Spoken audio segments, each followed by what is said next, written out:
Got a 125M Honda 84, and it's suffering from a broken boss. As a matter of fact, took the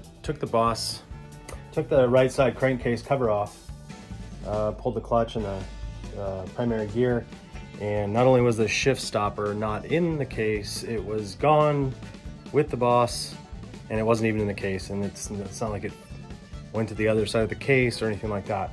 It's just not possible. So it's gone. Somebody pulled the case off. That looks like they actually replaced the clutch. So the common cause of this is just that the screw doesn't go back into the case, the face. So the boss is about a 1/2 inch long, and the case is about an 1/8 inch thick, and the bolt stops short of the case. So what happens is you don't get the leverage of the case with the boss, because the bolt only goes into the boss. So what happens is the boss is steel, the case is aluminum, and the boss is it's a strong spring that they put on this shift stopper.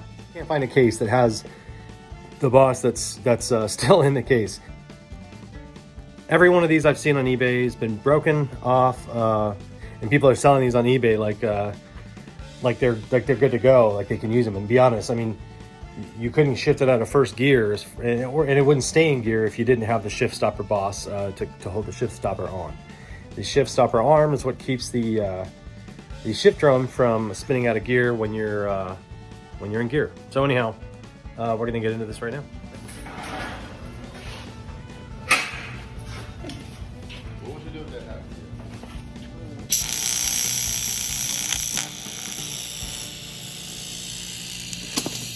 Oh, ground.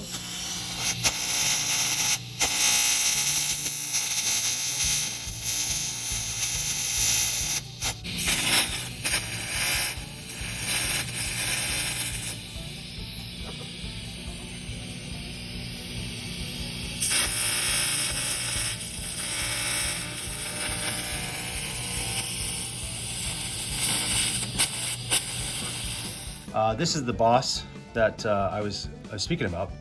So this boss snaps off on almost every one of these cases. And like I said, the bolt that goes in there is this bolt right here.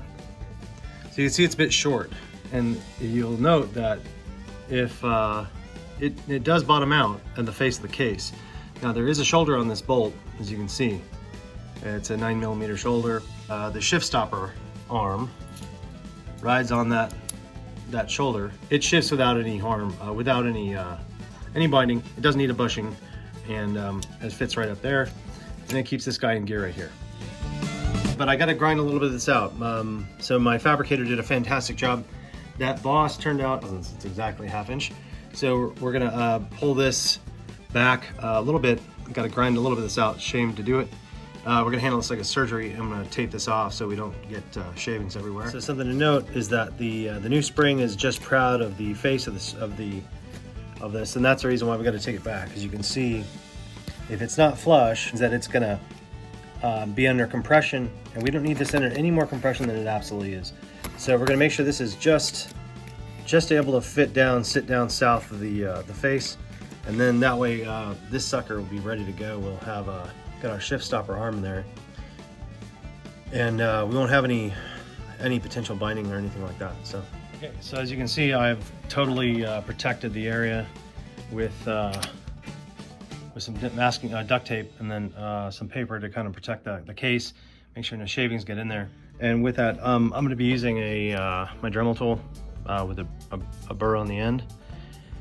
So we'll get in there and see what we can do. This is about the right size for this. And of course, I'm wearing a face shield. Make sure that protect my eyes. Protect your eyes, even if you can't see through this face shield. It'll still protect your eyes while grinding. All right.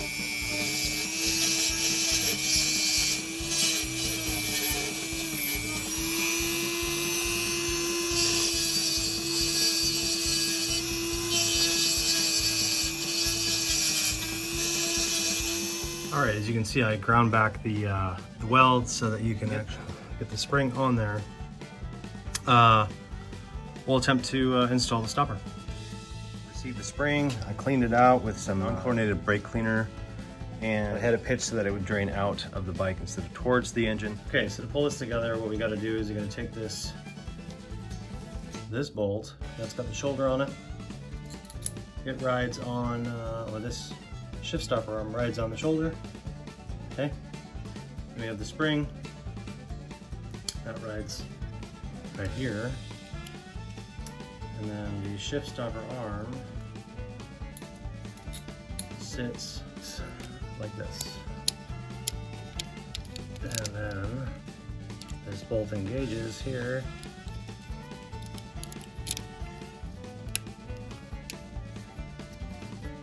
Just kind of hold it as best you can in place while you're tightening up that bolt. Okay.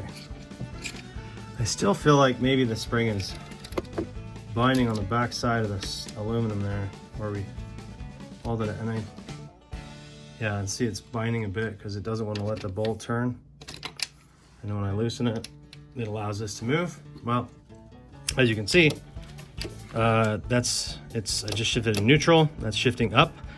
In this bike, neutral is up and all 4 gears are down. This is down, downshift, down first, then second, but we didn't get there because it's not. There we go.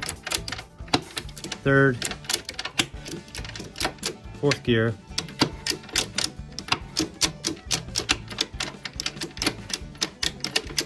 And back into first. So, looks like we got an operational arrangement. After getting all that set up, I found that we have a problem. And I'll show you what that is. So, well, the arrangement wasn't working. So the deal is this, that bolt was too far out, and what's happening is the head of the bolt's hitting the primary gear. So because I was tall with my primary gear and we're hitting on this bolt, I had to find another way to do this and to get it to be more flush with the arrangement with the primary gear.